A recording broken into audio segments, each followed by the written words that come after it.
बिहार सरकार में तो ये है कि चलो जो हुआ सो हुआ, दबाव कर देता है। थोड़ा बहुत 4 दिन केस चलाता है, उसके बाद दबा देता है। कुछ पैसे से दबा देता है, कुछ मुंहजोड़ी से दबा देता है। घर से निकला युवक, सुबह खेत में मिला शव। आखिर किसने रची ये खौफनाक साजिश? नमस्कार दोस्तों, आप देख रहे हैं नव बिहार 24। अररिया के जोकीहाट से इस वक्त की बड़ी खबर, जहां एक युवक की निर्मम हत्या ने पूरे इलाके को दहला दिया है। बोरिया टोल प्लाजा के पास खेत में युवक सैबुल का शव मिलने से हड़कंप मच गया है। सैबुल सोमवार शाम घर से निकला था, लेकिन वापस नहीं लौटा। रात में उसकी बाइक लावारिस हालत में मिली और सुबह खेत में उसका शव बरामद हुआ। शुरुआती जानकारी के मुताबिक युवक की गला रेत कर हत्या की गई है, जिससे इलाके में डर और आक्रोश का माहौल है। घटना की सूचना मिलते ही जोकीहाट पुलिस मौके पर पहुंची, शव को कब्जे में लेकर पोस्टमार्टम के लिए भेजा और जांच शुरू कर दी है। मृतक के परिवार का रो रो कर बुरा हाल है। 4 साल का बेटा और 2 साल की बेटी पिता के बिना बेसहारा हो गए हैं। सवाल ये है कि आखिर सैबुल की हत्या किसने और क्यों की? पुलिस अब हर एंगल से जांच में जुटी है। कहीं जानकारी है कि घर से कब से गायब रहे?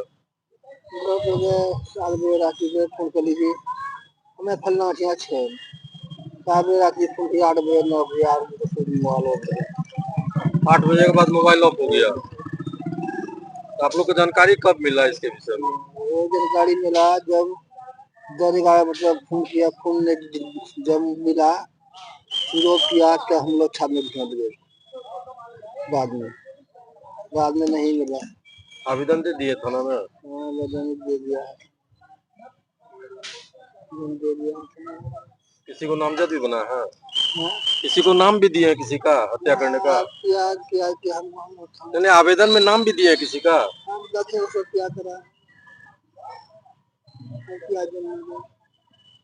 क्या नाम हुआ आपका? जमाल। कैसे सूचना मिली थी कि इसकी गाड़ी आपको कहाँ पर मिली? देखिए सर, ये तो सुबह शाम का बात है। जैसे लंच करके गया उसने घर से, उसके बाद हमें 10 बजे के बाद इसका छानबीन स्टार्ट किए। तो 1 बजे उसका गाड़ी मिला और सुबह 6:30 बजे के आसपास उसका डेड बॉडी मिला। तो खोजने के क्रम में मिला था या कोई सूचना दिया था? नहीं, उसका जीजा बताया 1:03 पे उसका जीजा बताया कि गाड़ी रंटोली मोड़ पे खड़ा है, आकर। हाँ, तो हम उसी टाइम आए, गाड़ी देखे तो हम पहचाने कि गाड़ी उसी लड़के का है। तो गाड़ी हम लोग 2:30 बजे वहां से बैटरी रिक्शा करके घर लेके गए।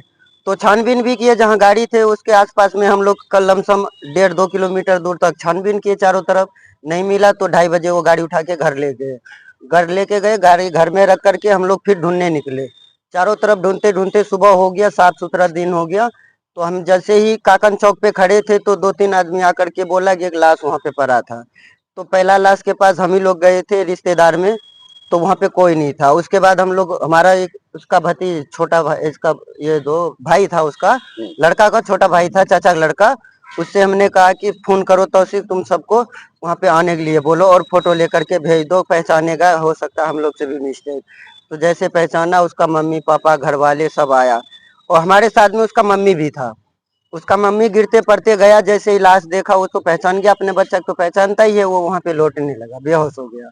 अच्छा, जिस जगह से गाड़ी मिली थी और जहाँ पे सब मिला वो कितने दूरी पे थी? कम से कम 6 किलोमीटर दूर है। मतलब गाड़ी जहाँ था वो 6 किलोमीटर दूरी 6 किलोमीटर दूर पे अरनटोली मोड़ पे गाड़ी मिला और लाश मिला वहाँ पे काकन कब्रिस्तान के उस पार में, यानी कि बोरिया के आसपास मिला। वो टूल टैक्स के पास। मेरा नाम मोहम्मद साजन। कौन है ये मृतक? ये है हमारा शाहरुख भतीजा जी। सजा तो मिलना चाहिए कि बार बार ऐसे घटना को कोई अंजाम ना दे, क्योंकि आज इसके साथ हुआ, कल दूसरे के साथ होगा, ऐसे होता ही रहेगा, ऐसे हिम्मत बढ़ता ही रहेगा। तो इसका कम से कम कुछ लगाम मिलना चाहिए। बिहार सरकार में तो ये है कि चलो जो हुआ सो हुआ, दबाव कर देता है। थोड़ा बहुत 4 दिन केस चलाता है, उसके बाद दबा देता है। कुछ पैसे से दबा देता है, कुछ मुंहजोड़ी से दबा देता है। इस चक्कर में है ना, हम सोचते हैं कि कम से कम उसका माँ बाप को कुछ मुआवजा भी मिले, कि जैसे उसका ज़िंदगी में राहत हो। क्या करता था लड़का? ये लड़का विंडो फ्रेम का काम करता था, जैसे कि ऐसे पक्की दीवार में शीशा वीसा वाला जो काम करता। हैदराबाद। कब आया था? ये 4 दिन पहले आया था, चौथा दिन में इसका डेड बॉडी मिला। चौथा दिन? जी।